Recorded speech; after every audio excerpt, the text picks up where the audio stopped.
دوستوں اس ویڈیو کو کریں، سبسکرائب کریں دوسروں تک ثواب کی نیت سے۔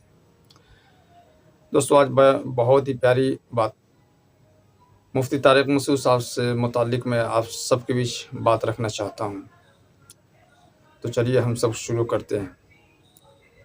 جیسا کہ ہم سب جانتے ہیں کہ ہم سب کو اللہ سبحانہ و تعالیٰ نے انسان بنایا ہے، اور انسان سے غلطی ہو سکتی ہے، فرشتے نہیں ہیں جو غلطی نہیں ہو سکتی، تو یہ ہم سب کو سمجھنی چاہیے۔ حضور پاک صلی اللہ تعالی وسلم اس دنیا سے بتا کر کے اس دار فانی سے تشریف لے گئے کہ ایک وقت وہ بھی آئے گا جب لوگ بزرگوں کو برا بھلا کہیں گے، جب عالم دین کی لوگ فضیحت کریں گے، عالم دین کی بھی لوگ ان کے پیچھے بھی پڑ جائیں گے، ان کی بھی مطلب کہ برائیاں کریں گے۔ آج یہ وقت آ چکا ہے۔ دوستوں میں بتانا چاہتا ہوں کہ مفتی طارق مسعود صاحب ایک بہت بڑے علماء ہیں، بہت بڑے عالم ہیں، اور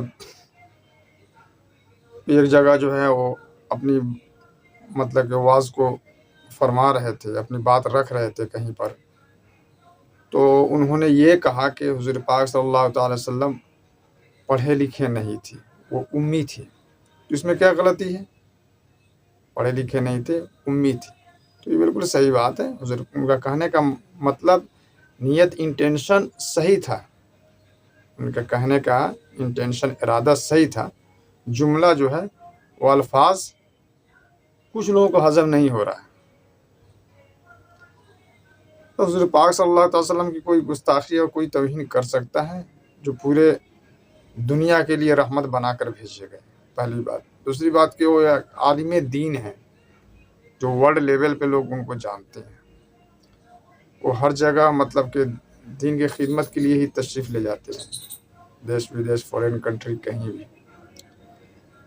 تو کہنے کا ان کا مقصد جو تھا وہ صحیح تھا، الفاظ وہ مطلب کہ جو انہوں نے بولا وہ کچھ لوگوں کو ہضم نہیں ہو رہا ہے۔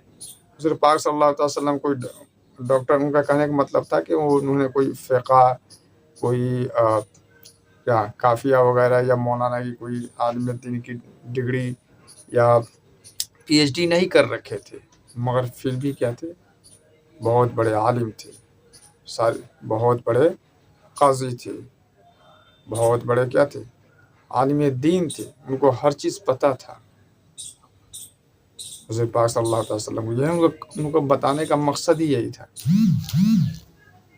مگر ہم سب ہیں ہر بات کو نیگیٹو میں لے لیتے ہیں، اس کو پازیٹیو تھنکنگ میں، پازیٹیو وے میں لے، اس کو نیگیٹو میں نہ لے۔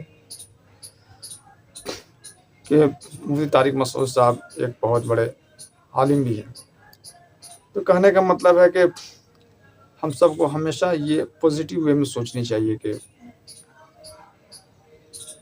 کیا حال ہوگا اگر ہم سب یہی چھوٹی چھوٹی باتوں کو لے کر کے، اگر سوشل میڈیا پر ہر طرف یہ ٹرینڈ کر رہا ہے ویڈیو، اس طریقے کی باتیں ہو رہی ہیں، اور خاص کر کے تو ہم سب انسان ہیں، پہلی بات۔ دوسری بات کہ غلطی انسان سے ہو سکتی ہے، اور مفتی طارق مسعود صاحب نے پورے اعلانیہ طور پر بھی اس چیز کے لیے رجوع کر لیا، معافی مانگ لی کہ اگر کسی کو اگر تکلیف پہنچی ہو میری الفاظ سے تو میں اس کو رجوع کرتا ہوں، کافی ہے۔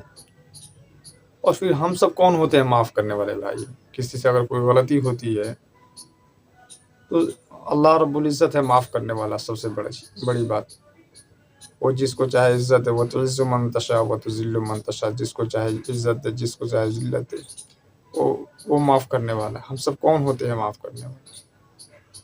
تو اللہ بہتر معاف کرنے والا، اللہ بہتر۔ ہمارے دلوں کے حالات، ہمارے جملے چاہے الفاظ جو بھی نکل جائے زبان سے، مگر دلوں کا جو راز ہے، ہم سب کے دلوں کا جو حال ہے، وہ کون سمجھتا ہے؟ اللہ رب العزت جانتا ہے کہ ہم دل سے کیسے ہیں اور دل سے کیا مانتے ہیں۔ اسلام دل سے ماننے کا نام ہے، زبان سے نہیں۔ زبان سے اقرار کرنا بہتر ہے، دل سے ماننا یہ ضروری ہے۔ اب نماز پڑھنے جاتے ہیں یا کہیں بھی جاتے ہیں تو ایک تو نیت یہ ہوتی ہے کہ کیا نماز پڑھنے جا رہے ہیں، مگر زبان سے کہہ لینا بہتر ہے۔ تو اس لیے اس بات کو اتنی بڑی نہ بنائیں، ان کے ہی بال بچے ہیں، اور ان کے ساتھ بھی پریشانیاں ہو سکتی ہیں، اور غیر قوم بھی ہم پر ہنسیں گے۔ اس کا خاص خیال رکھیں کہ ایسی کوئی بڑی بات نہیں، ایسی کوئی انہوں نے گستاخی حضور پاک صلی اللہ علیہ وسلم کی شان میں نہیں کی۔ حضور پاک صلی اللہ تعالی وسلم کوئی گستاخی کر ہی نہیں سکتا۔ کوئی آسمان کی طرف تھوکے تو تھوک کہاں پڑے گی اس کو؟ کوئی آسمان کی طرف اگر دیکھ کر کے تھوکے، تھوک کہاں پڑے گی؟ اس کے چہرے پہ پڑے گی نا۔ تو یہ ہم سب کو سمجھنی چاہیے۔ کیا بہت سارے علماء جو ہے تقریر کرتے ہیں، واضح نصیحت کرتے ہیں، تو اگزامپل میں کسی اور چیز کو لے لیتے ہیں، مثال کہیں اور کا دے دیتے ہیں۔ تو یہاں دیکھنا چاہیے کہ کہنے والے کا ارادہ کیا ہے اور کس کے بارے میں بات کہی جا رہی ہے۔ اللہ رب العزت ہم سب کو کہنا سننے کی توفیق عطا، عمل کرنے کی توفیق عطا فرمائے۔ دوسروں تک بھی شیئر کریں، ہو سکتا ہے کہ بہت ساری غلط فہمیوں سے لوگ رک جائیں۔ السلام علیکم ورحمۃ اللہ وبرکاتہ۔